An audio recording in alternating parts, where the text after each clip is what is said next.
አንድ የሙስሊም ኡስታዝ ወይም መምህር ምናልባት በመጽሐፎቹ ካወቃችሁት ኡስታዝ ወሂድ የተባለ ወንድማችን እንግዲህ ለተማሪዎቹ እንዲሁም ለወንድም ለእህቶቹ አንድ ነገርን እየነገራቸው የኔን ስም ሜንሽን አድርጎ የኔን ስም እያነሳ ነበር የሚያወራቸውና ያ ድምጽ እኔ ጋር ደረሰና አጋጣሚ እስቲ እንስማውና የሆነች ነገር እንደው ላስቀምጥ አንድ ጥያቄ ነገር።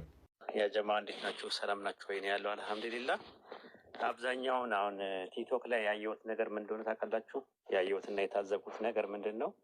አክሊል የሚባል አንድ ልጅ አለ በኦርቶዶክስ ዘንድ እንደ አስተማሪ የሚታይ እንደ አዋቂ የሚታይ አንድ ልጅ አለ እና የእሱን አርአያ ተከትለው የእኛ ልጆች ወደዛ እየሄዱ ነው ያሉት እና በደንብ እንድትታዘባላችሁ ከጊዜ በኋላ ኢንሻአላህ ስታዩ ማለት ነው። አክሊል የሚጽፈውን አጻጻፍ፣ አክሊል የሚያደርገውን ነገር የሚኮርጁ አክሊል ወደ ላይ ያሉት በእውነት ያሳዝናል፣ ወላሂ ያሳዝናል።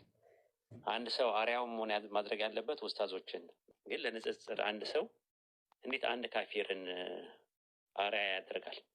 ከአነጋገር ጀምሮ ከቪዲዮ አቀራረጽ ጀምሮ ይሄ አለጣጠፍ ከፖስት ጀምሮ ከምን ጀምሮ አንድ አይነት ነገር እንዴት ሰው ከካፊር ጋር እንዴት ይመሳሰላል?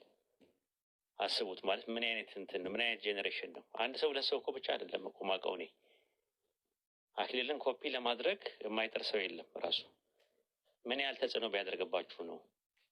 ምን ያህል አዎንታዊ ተጽዕኖ አድርጎባችሁ ነው ብላችሁ ካፊር ሞዴል ታደርጋላችሁ? ልክ እንደሱ ለመሆን መጣር፣ እንደሱ ፌመስ ለመሆን እንደሱ አይነት አነጋገር ከአነጋገር ጀምሮ ከቪዲዮ አሰራር ጀምሮ መልስ አመላለስ ጀምሮ ጽሁፍ አለቃለቅ ጀምሮ በጣም ያሳዝናል እና የሚያስጠላ ጄኔሬሽን ነው። በደንብ ዞር ስትሉ ትታዘባላችሁ ያ ጀማ። እና አይ ቲንክ እኔ የምመክራችሁ ነገር ምንድን ነው፣ አርአያ ስታደርጉ በተቻለ አቅም ሙስሊም ወንድማችሁን አርአያ ብታደርጉ ይሻላል።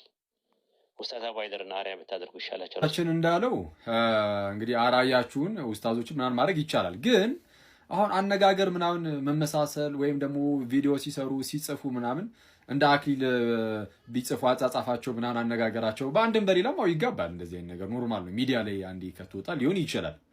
ብዙ ምን እስልምና ላይ በደንብ ስለማሰራ ላላስተውል ይችላል እነሱን። ግን እንደዚህ ነገር ያለበት ሰው ሊኖር ይችላል። ግን ይሄም ኃጢአት ነው ማይ ብራዘር ነው ከባድ ይመስለኛል። ለማንኛውም እስቲ ጌታ በረዳልክ እስልምና ላይ ደግሞ እንዲያ ከሆነ በደንብ ለመስራት ምን ሞክራለን።